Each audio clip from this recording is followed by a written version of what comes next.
ఈరోజు గుంటూరు కలెక్టర్ ఆఫీస్కి రావడానికి కారణం ముఖ్యంగా రాష్ట్ర ప్రభుత్వ ఉద్యోగుల సమస్యలు.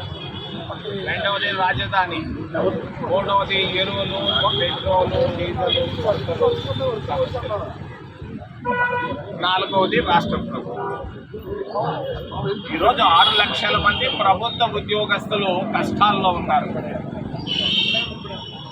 వాళ్ళకి రావాల్సిన బోనస్లు, డిఏలు రాలేదు.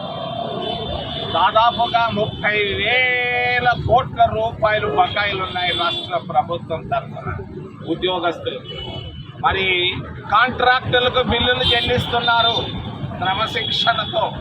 వెంటనే మరి కష్టపడి 24 గంటలు కష్టపడి పని చేసేటువంటి రాష్ట్ర ప్రభుత్వ ఉద్యోగుల బకాయిలు చెల్లించకపోవడం తప్పు.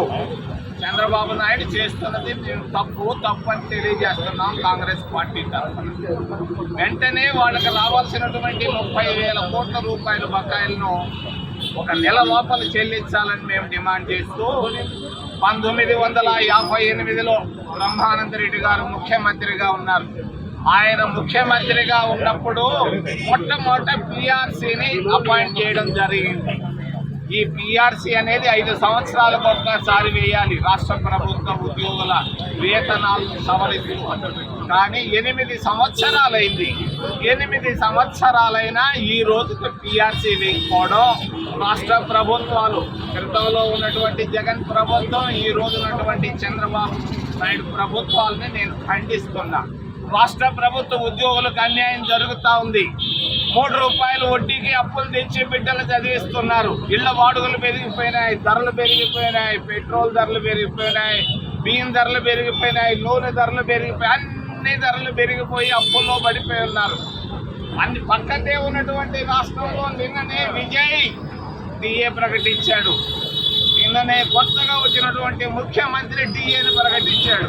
ఓ చంద్రబాబు నాయుడు, 18 సంవత్సరాలుగా నువ్వు ముఖ్యమంత్రిగా ఉండి వాళ్ళకి 4 డిఏలు ఎందుకు పెండింగ్ పెట్టావు? ఎవరిచ్చారు నీకే హక్కు? ఇది తప్పని తెలియజేస్తూ వెంటనే వాళ్ళకి రావాల్సిన 4 డిఏలు, 30,000 కోట్ల రూపాయలు బకాయిలు, 12వ పిఆర్సీని రాబోయే కొద్ది వారాల్లో ప్రకటించాలని నేను డిమాండ్ చేస్తూ, రెండో విషయం రాజధానిలో భూములన్నీ దళితులే అనుభవించేదంతా మరి పెద్దవాళ్ళు, కోటీశ్వర్లు. దళితుల భూములు పొట్టగొట్టి తీసుకొని చంద్రబాబు నాయుడు నువ్వు చేసేది పాపం కాదా? దళితుల భూములు పెరుక్కొని నువ్వు కోటీశ్వర్లకు అమ్ముకుంటున్నావు. ఎవరి దగ్గర ఎంత తీసుకుంటున్నావు? మా దగ్గర లెక్కలన్నీ ఉన్నాయి. సమయం వచ్చినప్పుడు బయట పెడతాం, జాగ్రత్త. దళితుల ప్రయోజనాలకు కష్టం చేస్తూ కోటీశ్వర్ల ప్రయోజనాలు కాపాడుతూ పోతున్నావు. తప్పు అని తెలియజేస్తూ, చంద్రావతిగా మారిపోయింది ఈరోజు అమరావతి. దాన్ని ఎవడు ఇష్టపడటం లేదు. రాయలసీమ జిల్లాల్లో కానీ, కోస్తా జిల్లాల్లో కానీ ఎవరు ఇష్టపడటం లేదు రాజధానిని. ఆయన ఒక్కడే ఇష్టపడుతున్నాడు స్వార్థ ప్రయోజనాల దృష్ట్యా. మూడోది, మన్మోహన్ సింగ్ ప్రధానమంత్రిగా చూశాను, పివి నరసింహారావు గారిని ప్రధానమంత్రిగా చూశాను. ఆర్థిక ఇబ్బందులు ఉన్నా కూడా వాళ్ళు ఎక్కడ ప్రతిష్ట దిగజారే విధంగా ప్రసంగాలు ఇవ్వలేదు.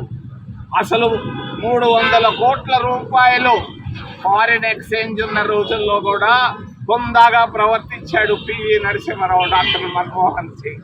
ఈరోజు పిల్లికి కాళ్ళు కాలితే ఎట్ట బరిగిస్తుందో అట్ట బరిగిస్తున్నాడు దేశ ప్రధానమంత్రి.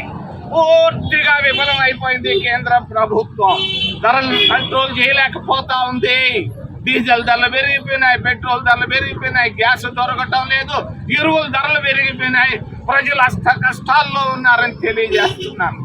కేంద్ర ప్రభుత్వం, నిర్మలా సీతారామన్ సంపూర్ణంగా విఫలమైంది.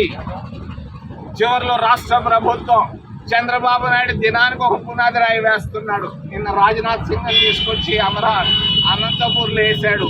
ఆ పునాది రాయి అనాది రాయిగా మిగిలిపోయింది. గుంటూరులో ఎస్ఆర్ఎం దానికి పునాది రాయి వేశాడు. ఏంది? ఎందుకు తప్పులు చేస్తున్నావు? ఎవరిని మోసం చేస్తున్నావు చంద్రబాబు నాయుడు నేను అడుగుతున్నా. నిన్ను నువ్వే మోసం చేసుకుంటున్నావు. అభివృద్ధి ఆగిపోయింది ఆంధ్రప్రదేశ్ రాష్ట్రం, అంధకారంలో మిగిలిపోయింది ఆంధ్రప్రదేశ్ రాష్ట్రం. చంద్రబాబు నాయుడు పూర్తిగా మధ్యవర్తిలో ఉన్నాడు. 18 సంవత్సరాలుగా ఆయన ఆంధ్రప్రదేశ్ రాష్ట్రానికి ముఖ్యమంత్రిగా చేసింది 0 మరి జగన్మోహన్ రెడ్డి కూడా అవినీతిలో బాగా కూరుకుపోయాడు. వాళ్ళ నాయన పేరు పెట్టుకొని 1000 కోట్ల రూపాయలు సంపాదించాడు. నేను నోరు తెరిస్తే నష్టపోతావు, నాకు తెలుసు ఎక్కడి నుంచి ఎక్కడికి పోయింది. హైదరాబాద్ నుంచి బెంగళూరుకి ప్రతిరోజు అవినీతి డబ్బు పోయింది. నువ్వేంది మాట్లాడేది? ఎందుకు నువ్వు ఊరికి రాజకీయాల్లో వచ్చి విరమించుకోమని చెప్పి తెలియజేస్తూ అవినీతి లేని విధంగా ఆ చిన్నగాడు నిన్నగాక మొన్న వచ్చిన విజయ్ చెప్పాడు, అవినీతికి నేను దూరం, నా ఎమ్మెల్యేలు దూరం, నా మంత్రులు దూరం అని చెప్పి దమ్ము ధైర్యం చంద్రబాబు నాయుడికి జగన్మోహన్ రెడ్డికి ఉంటే నేను సవాల్ విసురుతున్నా. చెప్పు, నీకు ధైర్యం? అవినీతి లేని ప్రభుత్వాన్ని ఇస్తానని చంద్రబాబు చెప్పగలడా? అవినీతి లేని ప్రభుత్వాన్ని జగన్మోహన్ రెడ్డి ఇచ్చానని చెప్పగలడా? ఇటువంటి అవినీతి పనులు పోవాలి, రాష్ట్రం బాగుపడాలి. ఒక కాంగ్రెస్ పార్టీతో ఇది సాధ్యమని తెలియజేస్తూ ఏదైనా ప్రశ్నలు ఉంటే అడగదని మిమ్మల్ని చేతులెత్తి ప్రార్థిస్తున్నాను.